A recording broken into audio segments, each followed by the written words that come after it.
হাওয়াই দ্বীপের বিখ্যাত কিলাউয়া আগ্নেয়গিরি হঠাৎ করেই নতুন করে জেগে ওঠে। মাটি ফুঁড়ে দাউ দাউ করে বেরিয়ে আসতে শুরু করলো আগুনের মতো লাল টকটকে লাভা। ইউএস জিওলজিক্যাল সার্ভে বা মার্কিন ভূতাত্ত্বিক জরিপ সংস্থার প্রকাশ করা ভিডিওতে দেখা যায় আগ্নেয়গিরিটির উত্তর দিকের মুখ বা ভেন্ট থেকে প্রচণ্ড শব্দে লাভা ছিটকে বের হচ্ছে। দৃশ্যটি এতটাই তীব্র ছিল যে সেখানে বসানো একটি রিমোট ক্যামেরা ফুটেজ রেকর্ড করতে করতেই লাভার আঘাতে অকেজো হয়ে যায়। বিজ্ঞানীরা জানিয়েছেন মাটির নিচ থেকে আগুনের স্রোত লাফিয়ে লাফিয়ে প্রায় ৫ থেকে ১০ তলা সমান দালানের উচ্চতায় পৌঁছে যাচ্ছিল।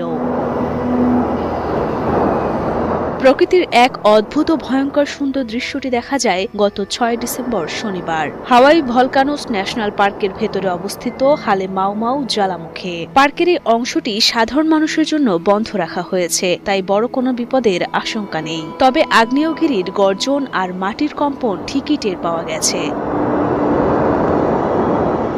শনিবার রাতে উত্তর দিকের ভেন্ট বা মুখ থেকে যখন অনবরত লাভা বের হচ্ছিল, তখন দক্ষিণ দিকের মুখটিতেও আগুনের আভা দেখা গেছে। একই সাথে মাটি কেঁপে উঠছিল মৃদু ভূমিকম্পে।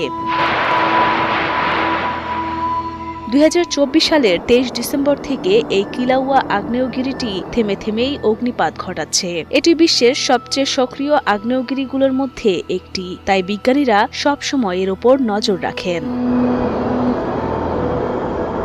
এর আগে নভেম্বর মাসের শুরুতেই বিজ্ঞানীরা আঁচ করতে পেরেছিলেন যে বড় কিছু ঘটতে যাচ্ছে। গত ৭ নভেম্বর সন্ধ্যার দিকেও জ্বালামুখ দিয়ে লাভা গড়িয়ে পড়ার দৃশ্য দেখা গিয়েছিল। তখন ভূতাত্ত্বিকরা সতর্ক করে বলেছিলেন যে কোনো সময় লাভার উদ্গীরণ আরও বেড়ে যেতে পারে এবং হাই ফাউন্টিং ফেজ বা উঁচুতে লাভা ছিটকে ওঠার পর্যায়ে শুরু হতে পারে। তাদের সেই ভবিষ্যৎবাণী যেন সত্য হলো ডিসেম্বরের এই অগ্ন্যুৎপাতে। পৃথিবীর পেটের ভেতরে থাকা গলিত পাথর বা ম্যাগমা